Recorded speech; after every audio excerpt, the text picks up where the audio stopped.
Eu gosto dessas coisas dentro da Bíblia, porque quando lemos Jeremias 18, meu amigo, percebemos que vaso não deixa de ser vaso se estiver vazio.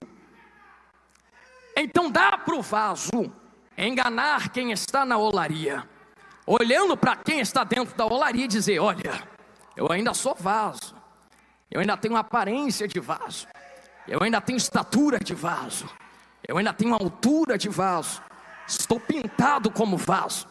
Só que o vaso muitas vezes não entende é que você não foi criado para demonstrar uma boa aparência. Você não foi criado para ter altura, largura, profundidade. Você foi criado para ter algo do lado de dentro. Oh, glória a Deus. Porque de aparência por aparência existem muitos vasos, mas nem todo vaso que tem aparência tem aquilo que foi criado para ter do lado de dentro. Então essa obra é uma olaria, e uma olaria que tem muitos vasos. Mas vaso por vaso, todo mundo é vaso. Mas o X da questão não é ser vaso, porque tem muito vaso que é muito grande, mas não tem uma gota de azeite. Agora tem vasilha pequenininha que está transbordando azeite sem parar. Eu senti o Espírito de Deus me movimentar aqui agora. Pregador, por que é que você está falando isso agora? Eu vou entrar em Jeremias 18, vou começar a pregar.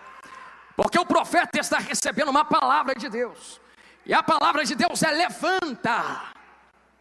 E depois, Deus, agora tu desce. E depois que eu descer lá na olaria, para onde você vai, eu te farei ouvir as minhas palavras. Existe uma ideia muito simples dentro desse verso, mas é válido para nossas vidas. Observe que Deus diz a Jeremias uma ordem: levanta, e outra ordem: desce. Apenas então ele faz uma promessa, pastor Carlos: eu farei você ouvir as minhas palavras. Então dá uma ideia de que a palavra de Deus ainda não foi ouvida, mas a palavra de Deus só é falada ao profeta depois de um posicionamento do mesmo. E eu sei que vai doer o que eu vou falar, mas vou curar. Deus não fala com quem está desposicionado.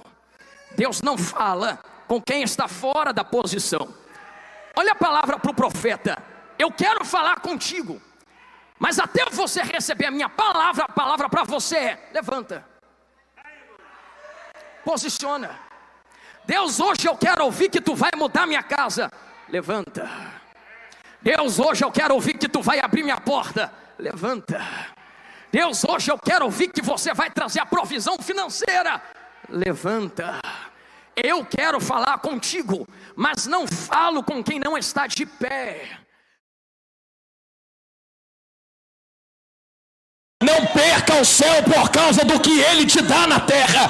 Ainda que tu morra no deserto, entra no céu mesmo dentro de um deserto.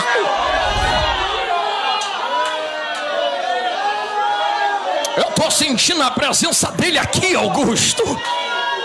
O Manaué que nubre refácia. Jesus, para entrar aí é como então? Eu fiz tanta coisa. Aí o dono da festa olha: quem é você? Eu te conheço, vê se o nome dele está na lista aí. Por que, Jesus? Porque para entrar aqui eu tenho que conhecer. Encaixou. Quem está ligado na mensagem viu que encaixou. Eu tenho que conhecer quem é. Tenho que conhecer a história. Tenho que conhecer o nome. Não adianta só ter nome na terra, tem que ter nome do céu. Por isso, quando Deus enxerga que Israel se acomodou dentro do Egito, Deus permite, porque tudo é permissão de Deus. Até levante de Satanás é permissão de Deus. Imagine Satanás pintando e bordando com a vida de Jó. E Satanás dizendo: eu estou fazendo porque posso. E Deus dizendo: não, eu estou te usando para mudar quem Jó é. Como assim, Deus? Porque lê o resto do verso 5 do 42. Jó fala assim: antes eu tinha tudo, conheci de ouvir falar. Tenho mais nada, porque Deus só vai virar o cativeiro no 10. No 5 ainda está pobre, sem saúde, sem dinheiro, porta trancada, sem família. tudo amarrado, os amigos dizendo que é pecado. Aí ele fala: mas agora os meus olhos estão vendo quem Deus é. Alguém fala: não, peraí, Jó, tem alguma coisa errada. Tu tinha tudo e não conhecia, não tem mais nada e agora conhece quem ele é. E ele te conhece? Por que, Jó? Eu vou lançar uma palavra profética e receba quem quer. Tem gente que entrou aqui e não é errado você colocar os seus pedidos no altar do Senhor, porque eu fiz isso aqui essa noite. A questão aqui é prioridade no relacionamento.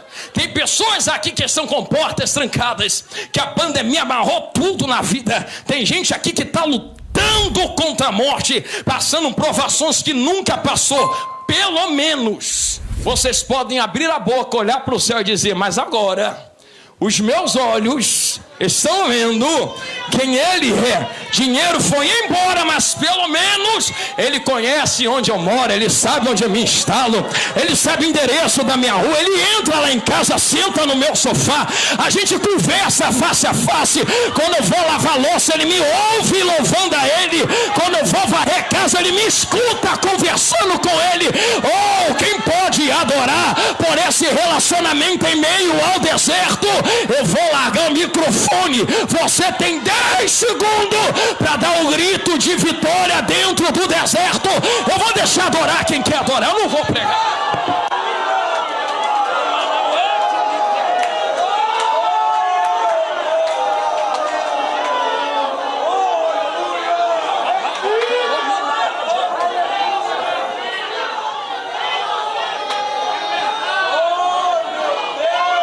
Existe uma presença renovadora dentro deste culto hoje. Você que entrou nas últimas forças, assim diz o seu Senhor: eu te arrastei 40 anos dentro do deserto. Já era para ter morrido há muito tempo. Tá fazendo o que aqui então? Tu não veio porque tu quer, tu veio porque Deus te arrastou dentro. O Manauê que nupre cantou refácia. Pastor Daniel, é tão lindo esse raciocínio que Deus usa a mão de Faraó para libertar o povo. E lê o verso, capítulo 2 do livro de Êxodo. Vocês vão entender que assim está escrito. E um clamor daquele povo sobe. Deus ouve o clamor e desce para quê? Para conhecer. Olha só o que está escrito. Conhecer por quê? Porque deixou de saber quem é? Não. Porque Deus é onipresente, onipotente e onisciente. Ele sabe de todas as coisas. Conhece quem é quem. Mas o descer para conhecer vai doer, mas vai curar. Denota nível de relacionamento. A geração de José tinha um relacionamento terrível com Deus. A geração nova cresceu. Quem é Deus? Quem Deus é? É importante a gente estar crescendo aqui dentro do Egito. Deus está esticando as tendas aqui. Aí Deus fala: para tudo, Faraó, estica o chicote. E começa: ai, tá doendo. Deus, tu não tá vendo a gente aqui não? Aí Deus: opa, agora tá clamando, né? Agora tu ora, né? Agora tu busca. Agora tu caça uma Bíblia para ler. Agora tu caça um jejum para fazer. Agora tu não sai mais do monte em oração, né? Agora tu não perde mais um culto. Por que não fez isso antes do chicote estar lá nas costas?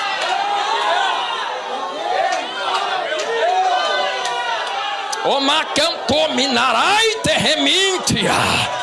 Tem um rolo de mistério desenrolando com gente aqui. O Manauê toque minarai terremuti cantominácia. O mistério terrível. Meu Deus do céu.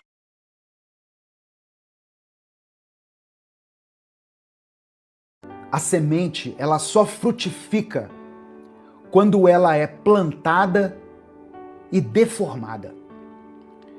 José passou por esse processo. Do poço à escravidão.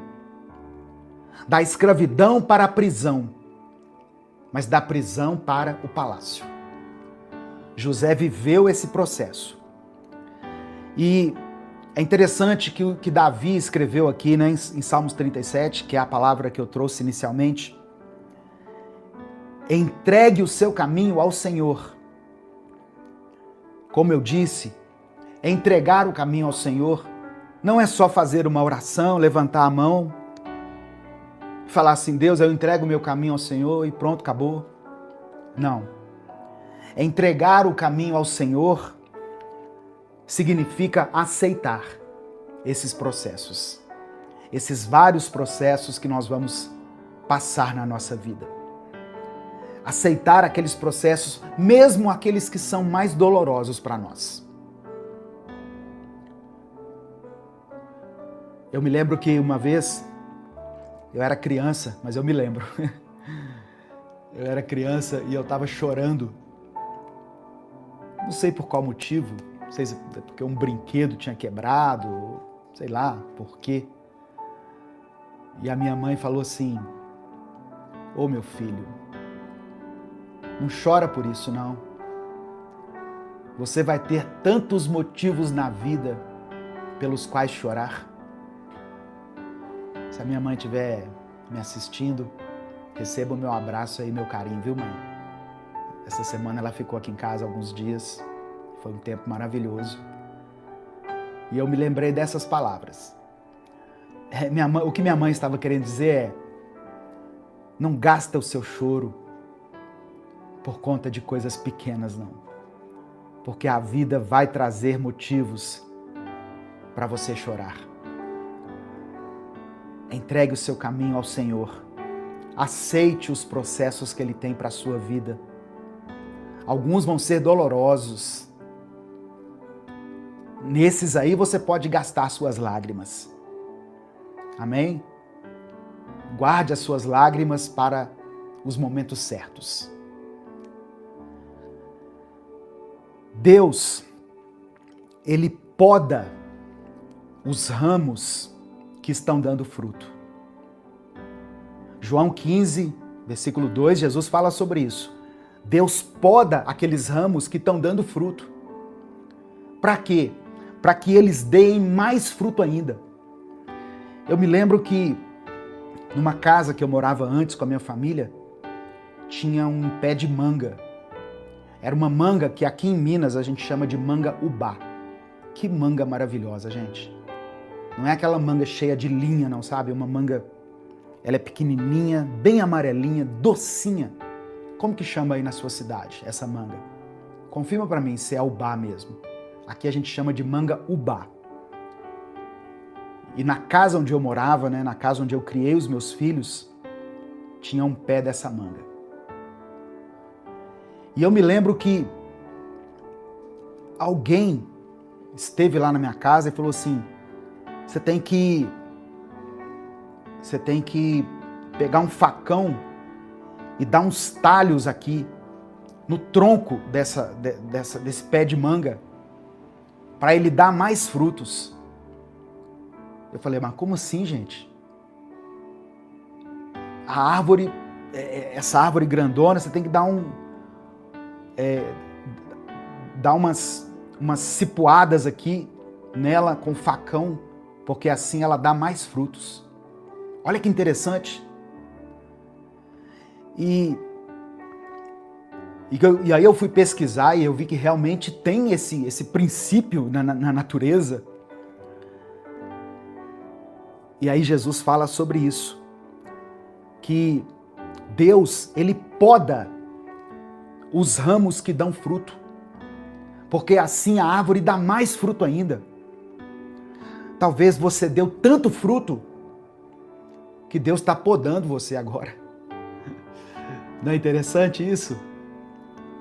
Diga glória a Deus. Diga obrigado, Senhor, por essa poda.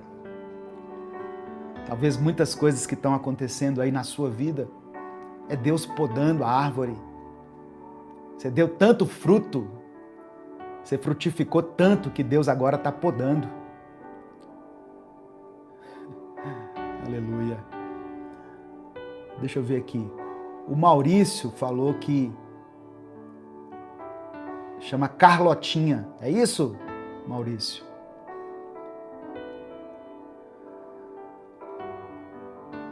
A Patrícia Marinho colocou assim, olha, 2024 foi um ano duríssimo no trabalho, parecido com a história de José.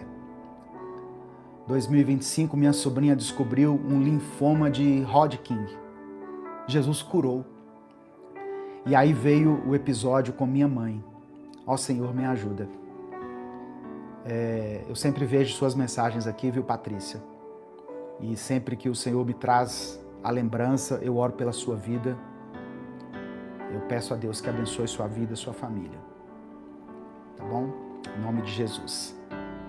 Você vai conseguir superar isso aí. São os processos de Deus. Não fuja dos processos de Deus. Não queira atropelar os processos de Deus. Quando Jesus foi levado ao deserto pelo Espírito Santo para ser tentado pelo diabo, era como se Satanás estivesse sugerindo para Jesus que Jesus passasse, ou melhor, que Jesus pulasse os processos pelos quais ele teria que passar. Satanás falou com ele assim, olha, se você se ajoelhar aqui diante de mim, eu te darei tudo isso aqui, ó, todos os reinos do mundo. Jesus, ele já receberia os reinos do mundo. Ele já é o Senhor de toda a terra. Mas Satanás estava apontando um caminho mais fácil, sabe? Pega essas pedras aqui, transforma em pão. Algumas coisas parecem óbvias, né? Lógicas. Jesus estava com fome, 40 dias de jejum. Mas era uma sugestão do diabo, então ele não poderia aceitar. Ele tinha que passar pelos processos. E talvez você esteja passando pelos processos que Deus colocou na sua vida.